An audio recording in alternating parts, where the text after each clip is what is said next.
দায়িত্ব পালতে পারতাম বা তাদেরকে স্যার আপনি আজকে আমার কাছে আসছেন, আমি নিজে স্যার দিয়েছিলাম, কিন্তু আমার সৌভাগ্য আমার মেয়ে। আপনি স্যার বিশ্বাস করবেন না, আমার স্যার 55 বছর বয়স, আপনি মনে করতে পারে স্যার শেরপুরে লীগের একজন নেতার একটা বাচ্চাও স্যার মারা গিয়েছিলেন, আপনার মনে হয় স্যার হয়তো বা স্মরণ আছে। ভালোবাসা আর ঋণের কাছে স্যার আমরা ঋণী, কিন্তু স্যার আমার মারা যাওয়ার পরে আমার আম্মার যে কষ্টটা দেখেছি আপনার কিছুটা আমি বুঝতে পারি। আমি এতটুকু আপনাদেরকে বলার জন্য আজকে এখানে এসেছি যে এটা বিচারই ছিল। অনেক কথা বলতে পারি, কথা আমি বলতে চাই ইনশাল্লাহ এতটুকু বিশ্বাস রাখেন যে আল্লাহ বিচার আপনারাই দেখবেন।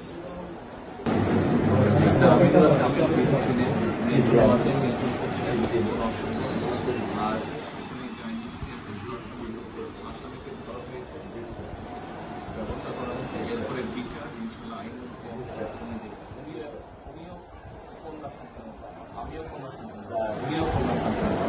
আজ আমরা জানি কন্যা সন্তানের কষ্টটা আমরা ছবি ছিল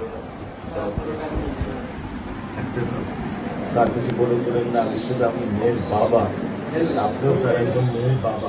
শুধু একটা আমি দৃশ্য আপনাকে স্যার দেখো, আর কিছু দেখাবো না স্যার, আমি দেখবো না স্যার, স্যার আমি দেখবো না স্যার, এটা নিয়ে আমি সারা জীবন স্যার আমি কি করে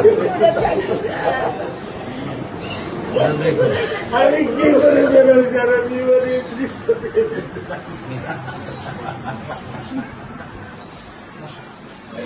আমার এই দৃশ্য আমি কি দিয়ে পূরণ করবো? আমার বিয়ে শুক্রবারে আমার সাথে মসজিদে নামাজ পড়ে, আমি 3 নামাজ বাসায় পড়ি স্যার, কারণ ও আমার সাথে নামাজ পড়তে পছন্দ করে। 2 নামাজ আমি ওকে নিয়ে স্যার আমার বাসায় পড়ি স্যার। আল্লাহ আমি জানি না, আল্লাহ তো আমার কোন পরীক্ষা ফেলেছে, এই দুঃখ এই কষ্ট মৃত্যু ছাড়া আমার আর কোনো শেষ নেই স্যার, আর কোনো শেষ নেই। আপনার দায়িত্ব মানে প্রধানমন্ত্রী নেবে, আমাদেরকে তো আপনাদেরকে শক্ত হতে হবে না, আপনার তো বড় মেয়েটা রয়ে গেছে, এখন তো ওর জন্য আপনাদেরকে শক্ত থাকতে হবে। স্যার সত্য কথা, আমি যখন ওকে ভ্যানে পাঠাই আমি খুব বল পাই, আমি কালকেও বলে দিছি যে আমি আর ভ্যানে দিব না, তুমি প্রতিদিন ওকে রিস্কায় নিয়ে যাবা, রিস্কায় করে নিয়ে আসবা।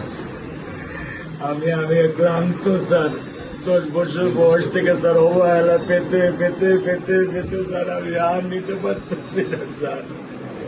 আল্লাহ আমার ভাগ্যে দিচ্ছে, আমি কি করবো কি করবো?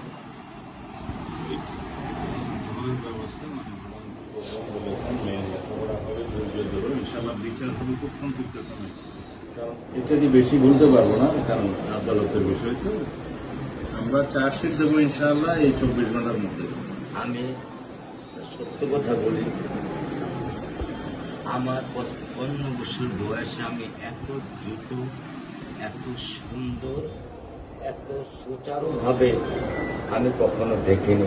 এটা আমি বুঝতে পারছি, এটা তো বুঝতে এটা পারছি। আমি বুঝতে পারছি স্যার, এটা আমি বুঝতে পারছি। প্রধানমন্ত্রী চলে আসছেন, এটা আমার সৌভাগ্য। আমি সত্যিকার ভাবে স্যার আমি বলি, আমি এটা স্যার প্রত্যাশা করিনি যে আপনার মতো মানুষ আমার এই 10,000 টাকার একটা ফ্ল্যাটে স্যার আপনি পা রাখবেন, কিন্তু এই বিশ্বাস ছিল যে আপনি 8-10 জন না, যে মানুষ ট্রাফিক সিগন্যালে দাঁড়িয়ে থাকে, নিয়ম মেনে চলে, সে মানুষকে বুঝতে স্যার আমার এইটুকু বয়সে স্যার যথেষ্ট স্যার। ইনশাআল্লাহ স্যার কোন আপনি কি ধৈর্য ধরবেন, আমি ওকে কোনো নিয়ন্ত্রণ করতে পারতেছি না। আল্লাহ চায় আপনার সন্তানের এই অবস্থার জন্য যে দায়ী তার বিচার ইনশাল্লাহ হবে, সেটা শীঘ্রই হবে। আর মালিক যে আল্লাহ তাআলা মালিক, ওনার কাছে সাহায্য, ওনার কাছে সাহায্য চাও, আল্লাহ রহম করলেন সব কিছু দিতে পারে। মানুষ হিসাবে আমাদের যেটা করার আমরা স্যার মিরপুর 10 নম্বর আইডিয়াল স্কুলে ক্লাস 9-এ পড়েছে। টোটাল ওগুলা নিয়ে চিন্তা করবেন না, ওগুলা ইনশাল্লাহ ব্যবস্থা। আপনি যখন যেহেতু বলেছেন, আপনি আপনার কষ্টের কথা বলেছেন, সেই ব্যাপারে আমরা যেটা আমাদের পক্ষে সম্ভব ইনশাল্লাহ। আপনি বলবেন বোন? না, আমার স্বামী যেটাই বলছে, এটা আমার চাওয়া। স্যার, আপনি আমাদের একটু মেহরবানি করে আমাদের খেয়াল রাখবেন, মেহরবানি করে দেন। আমরা প্রথমে সবচেয়ে আগে যেটা এই মুহূর্তে আমরা করতে চাই সেটা হচ্ছে যে এই অন্যায়ের সাথে যে জড়িত তার বিচার আমরা আগে করতে চাই, জি স্যার, তার বিচারের ব্যবস্থা আমরা আগে করতে চাই, জি স্যার, এইটা আমরা আগে প্রথমে করতে চাই। জি স্যার। আপনাদেরকে শক্ত থাকতে হবে, ধৈর্য ধরতে হবে, ওর দিকে তাকে শক্ত থাকতে হবে।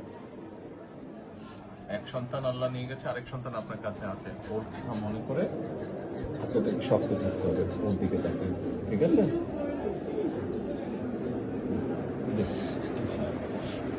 চলে আসবে, ভাই চলে আসবে, আজকে চলবো।